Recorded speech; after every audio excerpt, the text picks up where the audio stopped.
Hello everyone, कैसे हैं आप सब। आई होप आप सब लोग बहुत अच्छे होंगे।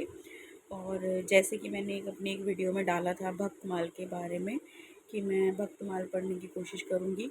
तो आज से मैंने पढ़ तो ली है काफ़ी, 5-7 पेज 10 पेज पढ़ लिए हैं मैंने।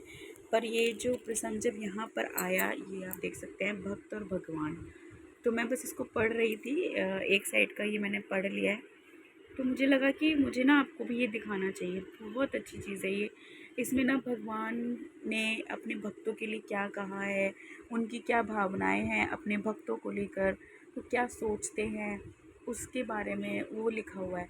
और वो पढ़ के मुझे इतना अच्छा लग रहा था, तो मैंने सोचा कि एक छोटा सा 2 मिनट की वीडियो मैं आपको दिखाती हूँ। बहुत ही अच्छे भगवान के शब्द यहाँ पर हैं, आप पढ़ सकते हैं। मैं एक वीडियो धीरे धीरे स्लोली बना देती हूँ थोड़ा सा, आप पढ़ लीजिए क्योंकि यहाँ तक मैं पढ़ चुकी हूँ एक्चुअली।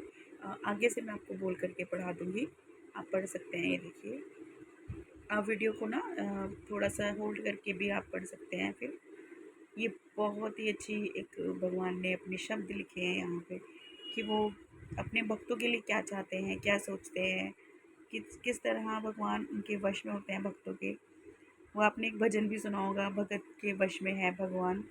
तो यहाँ पे भगवान ने वो ही शब्द अपने प्रमाणित किए हैं और लिखे हैं कि भाई मैं सच में भक्तों के वश में ही हूँ।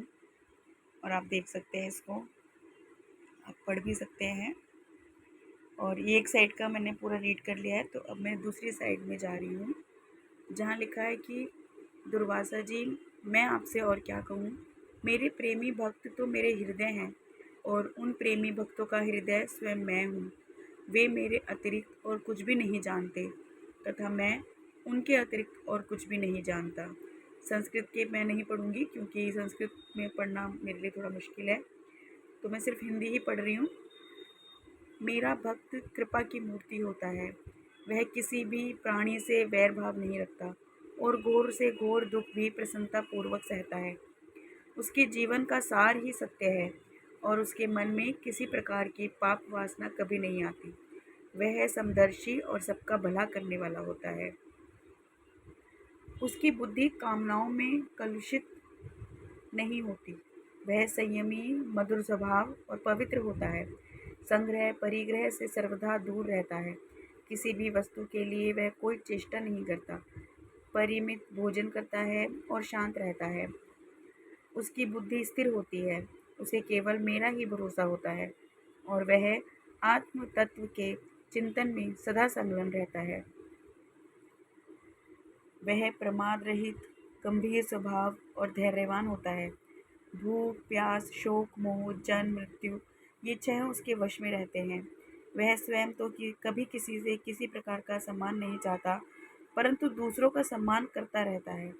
मेरे संबंध की बातें दूसरों को समझाने में बड़ा निपुण होता है और सभी के साथ मृदुता का व्यवहार करता है। उसके हृदय में करुणा भरी होती है। मेरे तत्व का उसे यथार्थ ज्ञान होता है। और ये कितने खूबसूरत शब्द हैं जो भगवान ने कहे हैं। एक एक शब्द मन को शांति देता है, भगवान के प्रति हमारे विश्वास को बढ़ाता है और ऐसा महसूस होता है जैसे भगवान बस हमारे ही साथ हैं। और हमारी बहुत सारी टेंशन, डिप्रेशन, बहुत सारी एंजाइटी एकदम से शांत होती है जब हम किसी अच्छी किताब को, अच्छे ग्रंथ को पढ़ते हैं, भगवान के शब्दों को पढ़ते हैं। तो अगर आप भी किसी अकेलेपन, किसी एंजाइटी, डिप्रेशन या किसी भी नेगेटिव थॉट्स से गुजर रहे हैं, तो आपको मैं सजेस्ट करना चाहती हूँ कि कोई भी ग्रंथ आप ज़रूर पढ़ें। और अगर किसी संत के द्वारा लिखा हुआ ग्रंथ है तो ज़रूर ही पढ़ना चाहिए, क्योंकि वो जो भाव उसमें होते हैं भगवान के, खुद के, संतों के, भक्तों के, वो कितनी शांति हमें देते हैं, ये आप जब पढ़ेंगे आपको तब महसूस होगा। मैं इसे पढ़ रही हूँ, धीरे धीरे पढ़ रही हूँ, बहुत ज़्यादा एकदम नहीं पढ़ रही हूँ, क्योंकि आपको पता है कि मुझे रीडिंग इतनी हैबिचुअल नहीं है। तो मैं धीरे धीरे कोशिश कर रही हूँ पढ़ूँ।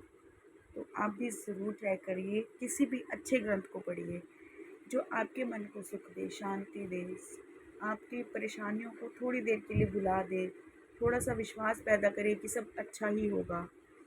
और बस इन्हीं शब्दों के साथ मिलते हैं अपनी नेक्स्ट वीडियो में। Okay, bye bye, Radhe Radhe.